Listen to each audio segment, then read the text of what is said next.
for our fourth Data to Decisions session. Today's session is called Making Sense of the Census.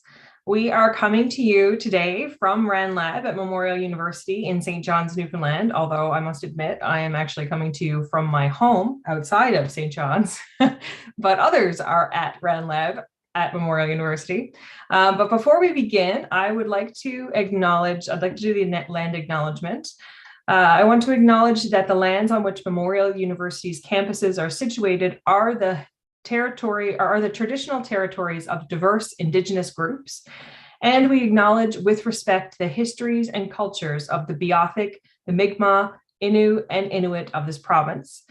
We encourage everyone to reflect on these lands from where you are located this morning, or this afternoon, rather, and to consider the Indigenous peoples for whom these lands are traditional territories. And of course, given the fact that some people may not be in the province of Newfoundland and Labrador, you can also take a moment to reflect on the Indigenous lands wherever you are in this afternoon. We would also like to thank our sponsors for this series, the Future Skills Centre. The Centre is a federally funded initiative that is committed to having all Canadians understand and access what skills will be needed in the future labour market. We're going to jump right in and get started. I'd like to introduce today's presenter. Shouldn't be much of a stranger to you guys at this point. Megan Eibner is a policy analyst with RANLab. And we'll follow Megan's presentation with a 15-minute Q&A session with Jamie Ward, who's the manager of RANLab. Throughout the presentation, please feel free to send us your questions using the Q&A or the chat functions. And we'll get to those at the end. And so over to you, Megan.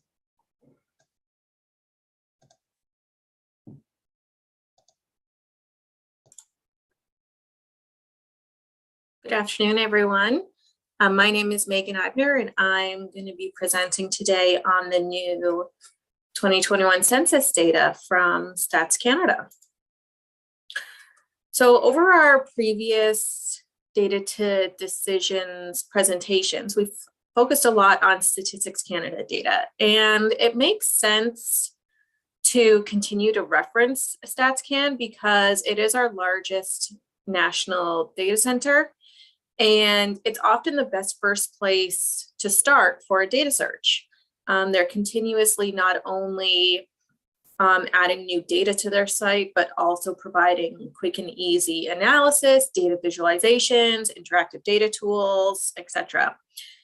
And speaking of new data, an exciting release is happening over the course of this year, and that's the 2021 census data. Now, as mentioned in some of my previous presentations, it can be easy to feel overwhelmed by the sheer volume of data that's available out there. So the release of even more data with this new census may feel less exciting and more overwhelming. But in this presentation, I'm just going to walk you through some of what's new with this new census. I'll walk you through the release schedule and hopefully show you that finding and using this new data is actually quite easy and manageable and a resource that should definitely be, taken advantage of. So to start, Statistics Canada isn't just dumping an entire national census data set on us all at once. The data is being released in a phased approach throughout the year. And the first release was actually just back in February, and it focused on population and dwelling counts. So releasing new census data in these small manageable pieces really helps to make the data accessible and easy to find and use.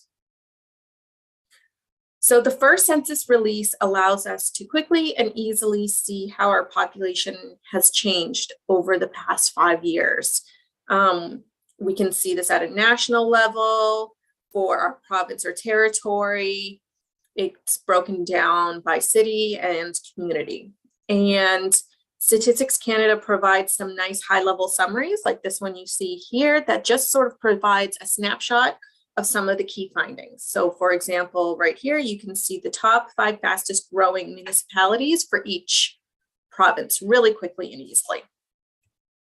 And along with the release of data sets, Statistics Canada also provides accompanying context and discussion pieces to help explain some of the key findings in the data. You can find data at all levels of geography, as mentioned, and you can even drill down to see what's happening in your neighborhood by searching for your postal code. You can also look at data visually through maps at the provincial or territorial level like this. And then you can also get a little bit more detailed by looking at maps by census tract. And of course, if you need a refresher at all on these various geographic levels at which census data are available, you can refer back to the first presentation in the Data to Decision series, which focused on data and geography, and those can be found on the RANLab website. Now, as mentioned, Statistics Canada plans to release 2021 census data by topic over the course of the year. And the release dates are already scheduled, so you can anticipate them and look at the new data when it becomes available. And you can see here the next release date is later this month, April 27th. And then starting in July, there will be monthly releases until November.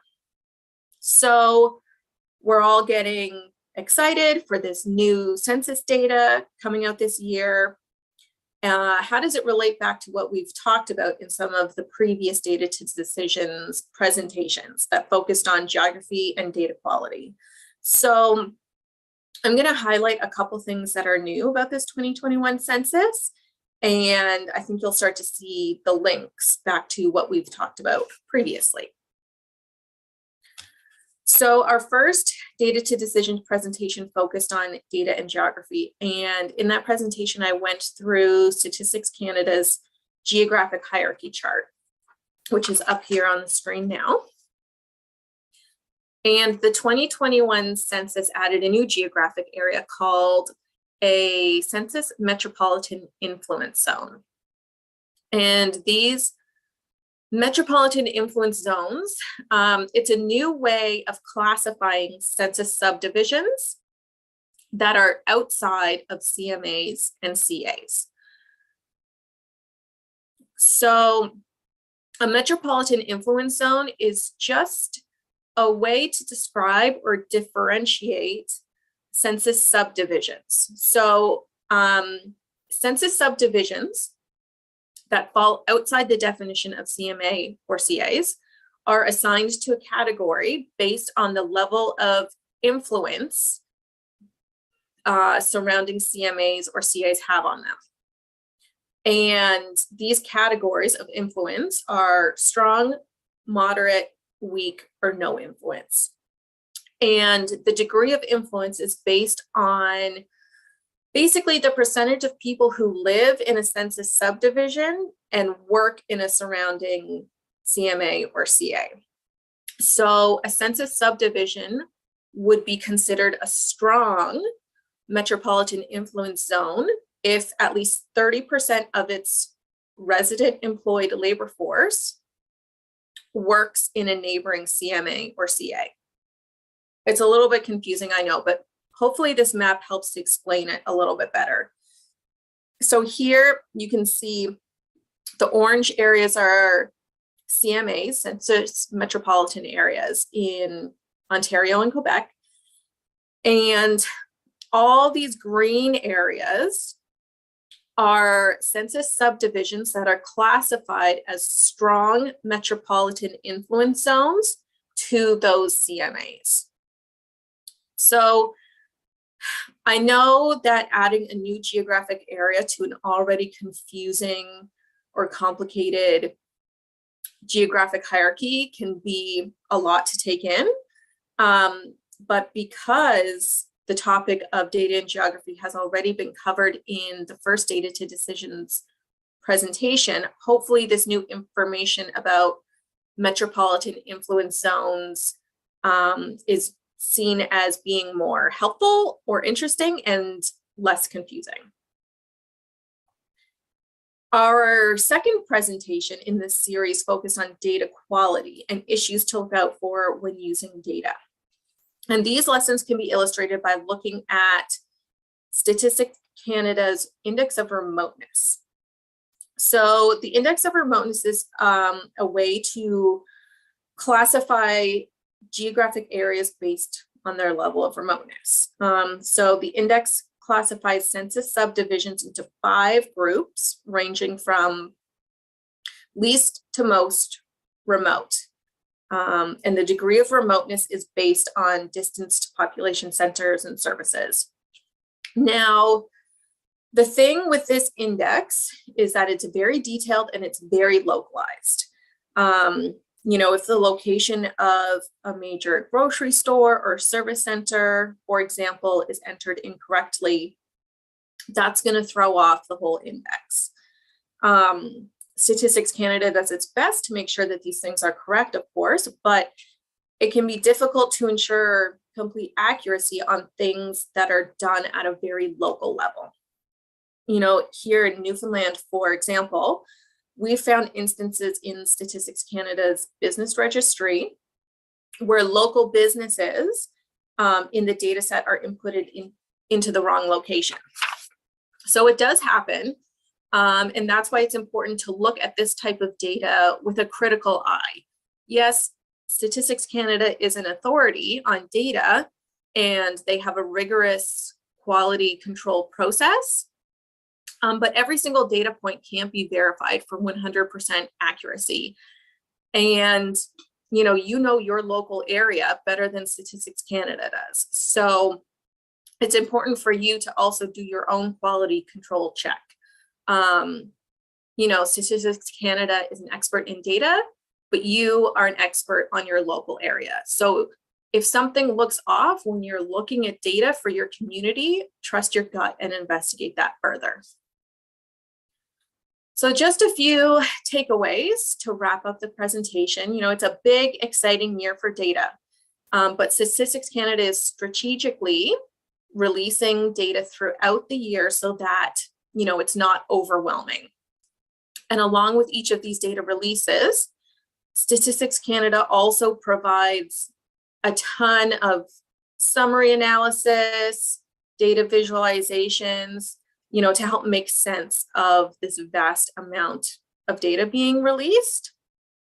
And finally, when exploring new census data, remember the information learned in the previous presentations on geography and data quality. And again, those presentations and accompanying documentation are available. If you go to the RANLab website, there's a link for data to decisions materials. So that's it for the presentation. Thank you so much. As always, don't hesitate to contact me or Jamie if you have any questions. And I think now we actually have some time for a bit of Q&A. So thank you so much. Thank you, Megan. That was great. So now we do, as Megan said, have some time for our Q&A. And so I would like to welcome Jamie Ward. Again, Jamie is the manager of RANLab, and he's been around RANLab since he was a small boy, pretty much. I was born into it. We have lots of fun chats about census stuff. So I know it was like Christmas when the new census data starts to roll out for Jamie. So if you guys have any questions, please pop them all in the chat. I'm just having a look there now to see what's there so far. We do have one question there. In what situations would someone use census data? For instance, if I was researching a new business idea, what census data would I look for? That's a pretty broad question there, Kathy. I think that a lot of the census is really interesting because it's one of its key things that I like about it, or that makes it so useful, is that it is for the entire country, a snapshot at one point in time, right? So there's a lot of contextual information that, everything from basic sort of demographic population information all the way up to seeding really advanced, complicated models that people can use from that. And it's a common starting place for a lot of different activities. I think that it's interesting when you look through the release dates coming up, when you look through the by theme or by topic, by this sheet there that they have, you can start to see. I mean, if you have weaknesses or if you have curiosity in different areas, you could almost start to see a pathway coming out. So we're big demography nerds around here, so we're always updating and picking at our demographic models and updating things. And so we got a little bit of a taste on February 9th when the overall population and dwelling counts were released. But now in a few weeks, they're going to be updating and adding more detail to that with age and sex, gender information sort of thing that would help us go back and rebase a lot of our analytical stuff and whatnot. And so, I mean, if you're looking for a business, whatever, it can help with basic market information. I mean, you can tell, who's in what area. I mean, if you have a specific, subset of the population, that's your target market. If you're looking for children, if you're looking for, seniors and whatnot, I mean, this is how you get a sense of where that market is. The census is what you go to. One of the interesting things that I think is less appreciated and more the general public sometimes is just the variety of other information. I mean, you can have there's really good income information, really good housing information, and there's a lot of data products that Statistics Canada is increasingly putting out there that leverages a lot of tax filer data and other sources as well. So it's good to have a nice baseline understanding of a lot of these things. Yeah, for sure. Another question there. Do the metro influence zones include employment and income data categorized by the NAC codes? Yeah, okay. My understanding with the metro and influence zones, this has been discussed for a long time. I know in a lot of sort of the data circles in the country for a while now about the idea of getting at this concept. My understanding is metropolitan influence zones are as Megan said in the presentation, they're based almost entirely on commuting. So it is the percentage of your residents that commute to work in one of the CSDs as part of the core of that CMA, right? So it's about that sort of dependent relationship, but it's in an observed sort of manner. So so as opposed to something like the Remoteness Index, which is a model, which is a projection based on what's called a gravity model, where you're sort of anticipating that interaction. And so no, I don't think it's that comprehensive. It's more of a baseline sort of a bottom up sort of a tool that they include there. That's one of the things that we do around here is, if we have an application that requires employment data or income data, if you're looking at seniors income, if you're looking at specific industries and whatnot, the geography of different industries, we build on this and we build it up. And that's one of our goals of doing initiatives like this, is to create a comfort level with some of the fundamental information out there, so people can start getting at more specific questions that they might have. Right. Okay. That sounds really great. I was interrupted there in the middle of it, so hopefully everyone else followed the question. I caught most of it. Sorry about that. The most recent census data has dwelling counts. Later, they'll release data on housing, but what's the difference? As I said, like you can go on the stats. One of the things about the Statistics Canada is all of these questions, everything we're talking about, they have on their website. It's all there. It's just, I understand it's a lot sometimes for people to digest, right? And it can keep people away from it. And so our modest goal, I think, with a lot of this is to allow people to build that confidence level. And so things like this is one of the, it's a natural question. I mean, we already have the number of houses. What more could you possibly want, right? I mean, so it's, and like I said before, like the population data, as you get more releases, it adds more detail, it adds more variables. And there's a specific product you can look for if you are wanting to anticipate what some of these things are, housing and whatnot. If you search for, I think it's called The Road to the 2021 Census, they have sort of fact sheets broken down by subject area that talks about specifically some of the data gaps that they're trying to get at here, right? So when you're looking at housing, I mean, it's things like housing suitability, housing affordability, availability, that sort of stuff, right? So it's a lot of the attribute information then. So we know where the houses are. We know if there's regular residents living them or not. But I mean, there's a lot of ancillary other information that is very, very useful if you're looking at say, planning for, gauging the amount of affordable housing that you might be that you might be looking at, or like market information and whatnot. If you're looking at, if you're a carpenter or something, and you're looking for houses and you're looking for neighborhoods that have a lot of houses that need repairs and whatnot, you can get pretty creative sometimes when you have a lot of detail like this, right? So. Yeah, I know sometimes it's just really hard to figure out what the terms that they use, if it's dwelling in one place and housing in another, we can use those terms interchangeably, but if they make a difference between what those terms mean, then how do we figure out which ones are the best ones to use for what, they have very specific technical definitions, of course, for a lot of these terms, right?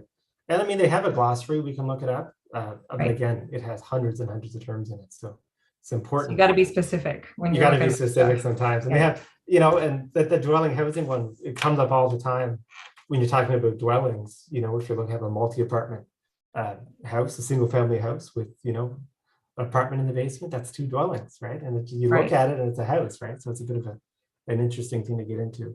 One of the issues, of course, I mean, a lot when you read through a lot of the roadmap stuff, it almost requires, or it's very helpful to have that context of being intimately familiar with the 2016 census and the 2011 census and just being in the environment.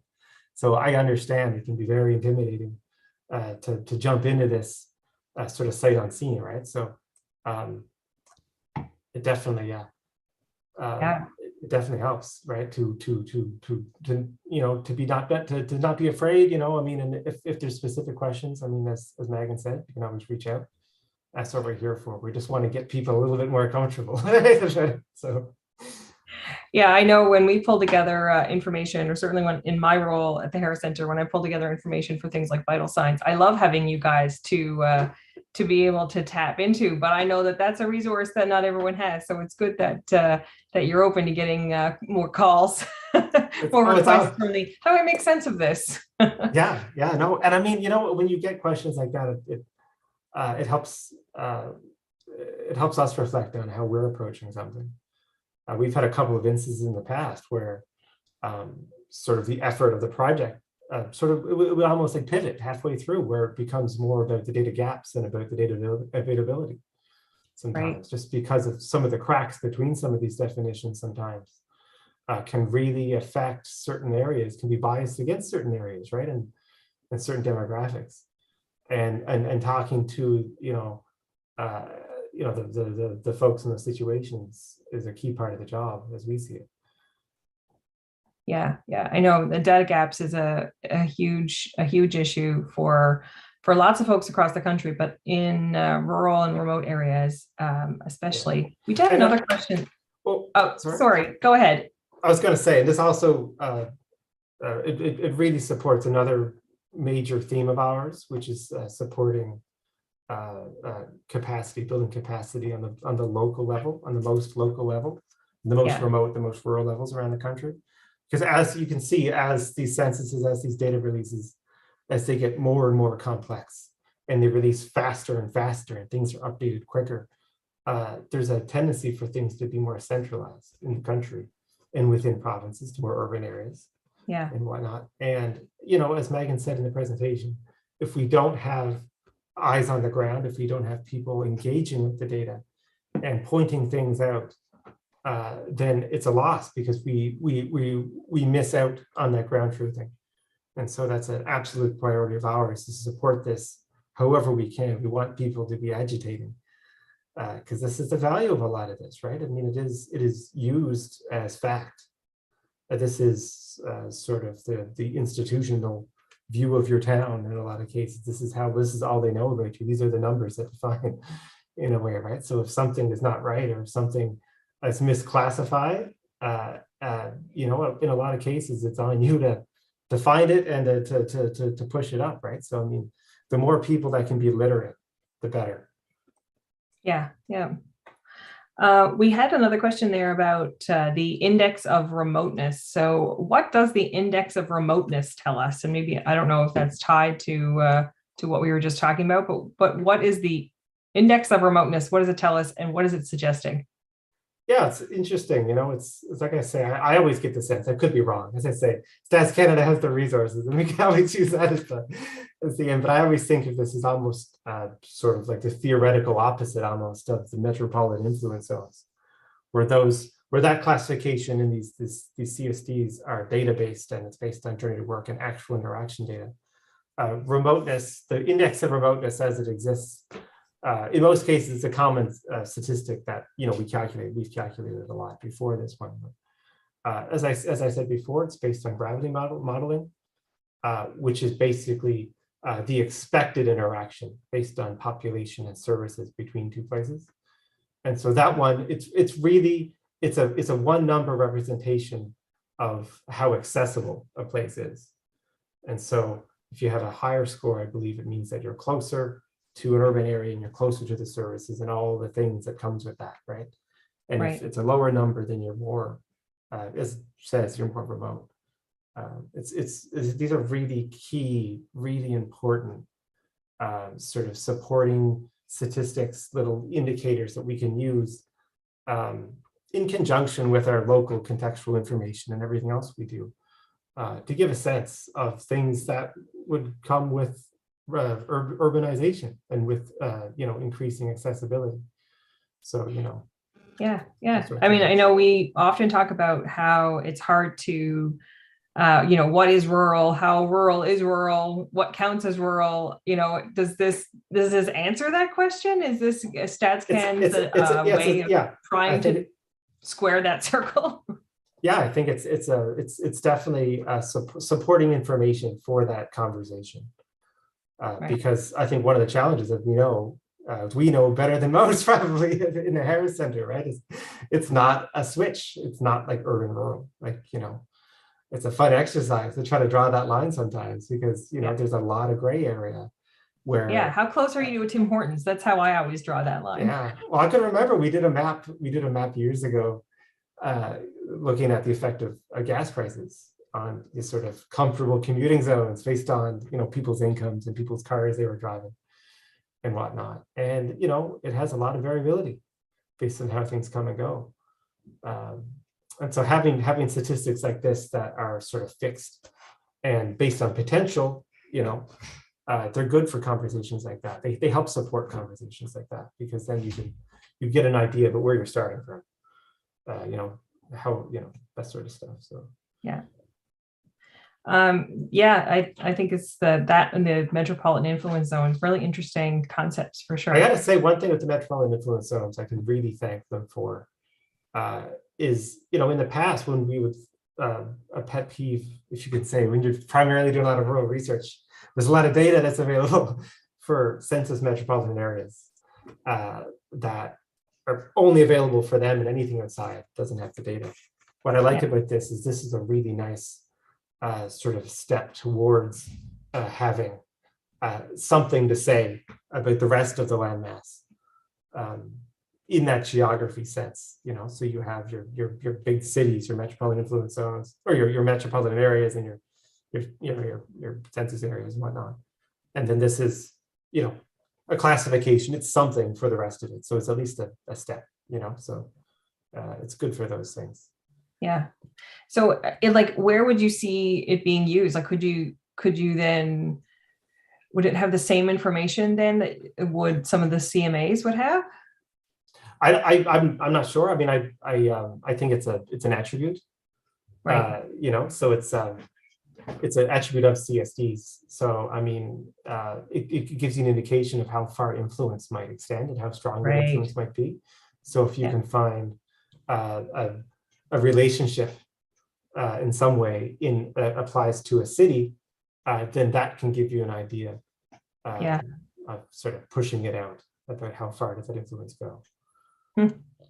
At least in an observed sense for that, because it is, journey to work data. So it's we've got about just under 10 minutes left. So I think we've got one last question, and it's probably a good one to end on, I think. Of course, if anyone has any objections to that, they can send a question real fast, and if they can get it in fast, I can probably try and squeeze it in. But the question, let's see, I lost it on my screen here. Oh, yeah. So what type of, I know you mentioned a few times about that we're going to see lots of future releases from StatsCan with the census data. So what are some of the types of data that we can expect to see? I mean, I know there's probably a really long list, but maybe even just some of the things you're most excited about, or what do you think will be most valuable for people? Oh, well, I mean, there's, as I say, this is always conditioned on, I might be a liar. You can just come on and you can always search and double check things, right? That's one of the reasons we do this, right? But, so, I mean, so we have that pathway census release graphic that we've seen a couple of times now. And we have the road to the 2021 census series that they released last summer, I believe. And they have an enormous amount of background information. So you can always go and search there. If you're interested in housing, they have one on housing. You can read and see, and they'll talk about their engagement process and what they found, the gaps and whatnot were, and what they're planning to do with it. It has it all in excruciating scientific language detail there, right? But I mean, for me, I am, what is it, in a few weeks' time when the age comes out, age in this country, especially when you're looking at a lot of rural areas, urban areas, as we are intimately aware all across the Harris Center here, it has a lot of often unexpected impacts. It shows up in a bunch of different areas.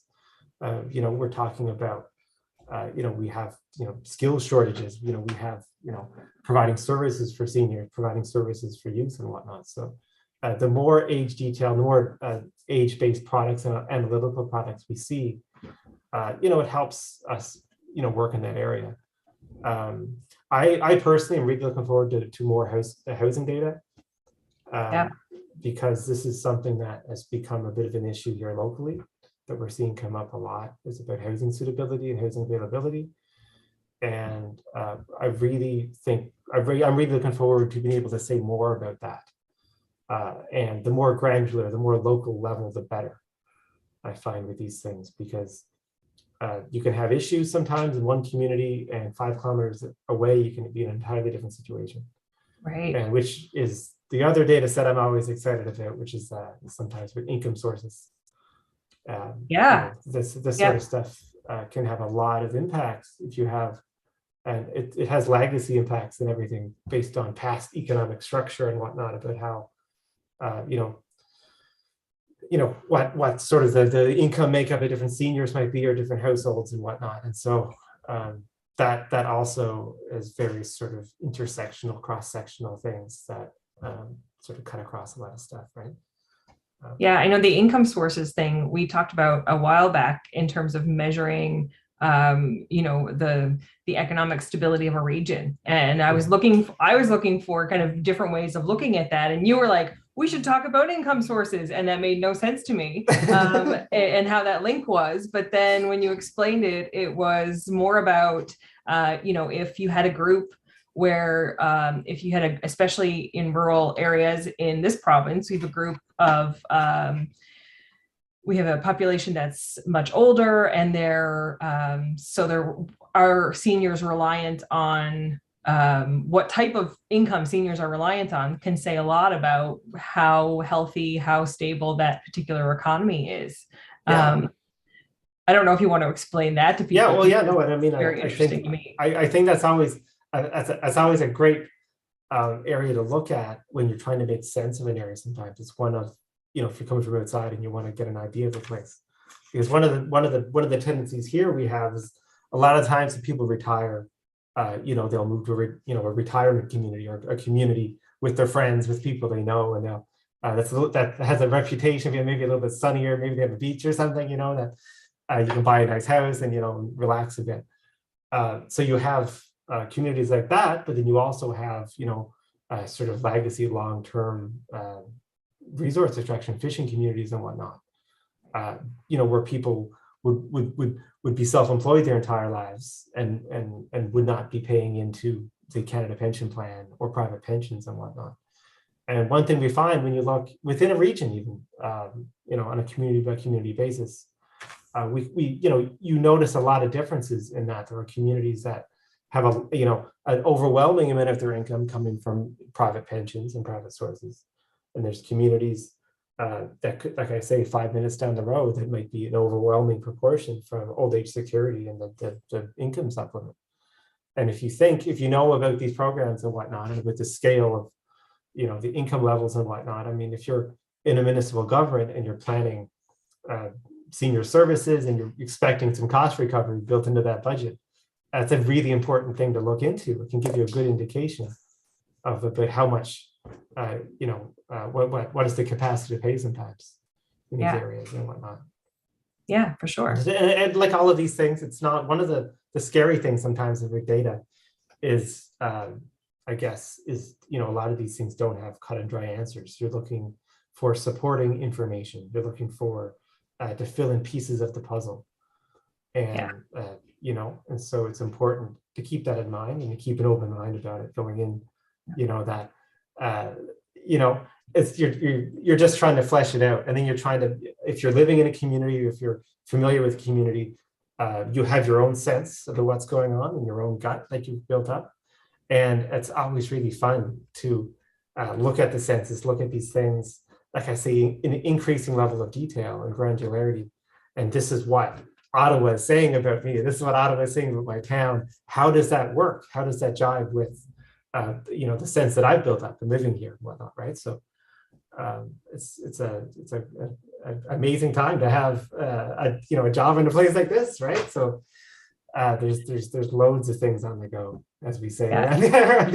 Yeah, it's really interesting. The whole idea of like piecing the puzzle together, and it is exciting times to be able to look at all that new information that's coming out and see whether or not it rings true for what your experience is, but also just kind of indulge your curiosity for a little while. I think it's great. I know that you and I are potentially in a special category of people who get really excited about this kind of stuff, you more than me even, but also maybe we're on a call with lots of other people who are also feeling as excited about new data sources. It certainly does make it a lot easier for making the case for certain policies and that kind of thing. It really gives you some good, clear insight. And you have given us some really good insight into the census and what we can expect. And so thank you so much for that, Jamie, and also Megan. And that's it for our time today. So I wanted to also thank our team for pulling this together, Mandy and Leslie, who helped get us ready today. And thank you all for joining us. And we look forward to hearing from you and seeing you at the next session.